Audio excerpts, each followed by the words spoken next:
சமீபத்தில் படிச்சதுல பிடிச்சது ஒரு போர்ட்டர் வேலை முடிஞ்சேன்னு வீட்டுக்கு கிளம்பலாம் அப்படின்னு கிளம்பிக்கிட்டு இருக்காரு. அந்த நேரம் பார்த்தீங்கன்னா ஒரு வயதான பெண்மணி அங்க உட்காந்துருக்காங்க அந்த ரயில்வே ஸ்டேஷன்ல. உடனே அந்த அம்மாவை பார்த்து, என்னம்மா எல்லா ட்ரெயினுமே போயிடுச்சு, நீங்க என்ன இங்க உட்காந்துட்டு இருக்கீங்க, எங்கம்மா போகணும் அப்படின்னு கேட்கிறாரு. நான் டெல்லிக்கு போகணும் அப்படின்னு. எல்லா ரயிலுமே போயிடுச்சேம்மா, இனி உங்களுக்கு அதிகாலையில தான் உங்களுக்கு டெல்லிக்கு போறதுக்கான அந்த ரயில் வண்டிகள்லாம் வரும் அப்படின்னு. வாங்க, உங்களை பத்திரமா பயணிகள் தங்குற அறையில நாங்க தங்க வச்சிருக்கோம், நீங்க அங்க தங்கிட்டு காலையில நீங்க கிளம்பலாம் அப்படின்னு அங்க கூட்டு போறாங்க. அங்க போன உடனே அங்க இருந்தவங்க, மகன் எங்க இருக்காரு, என்ன வேலை செய்யறாரு அப்படின்னு கேட்ட உடனே, என் மகன் டெல்லியில இருக்காரு, ரயில்வேல வேலை பார்க்கிறாரு அப்படின்னு.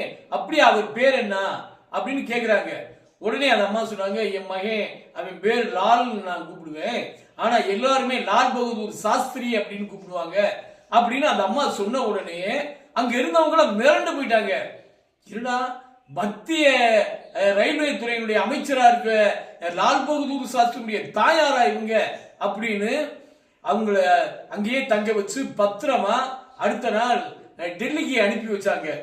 அங்க போன உடனே மகனை பார்த்து அந்த அம்மா கேட்டாங்க, ஏப்பா நீ ரயில்வே துறையில என்ன வேலை பார்க்கிற அப்படின்னு. உடனே அவர் சொன்னாரு, ரயில்வேல ஒரு சின்ன வேலை பார்க்கிறேன் அப்படின்னு. இப்படியும் அமைச்சர்கள், நேர்மையான அமைச்சர்கள்லாம் இந்த தேசத்துல, இந்திய தேசத்துல இருந்தாங்க அப்படிங்கிறதுக்கு இது ஒரு உதாரணம்.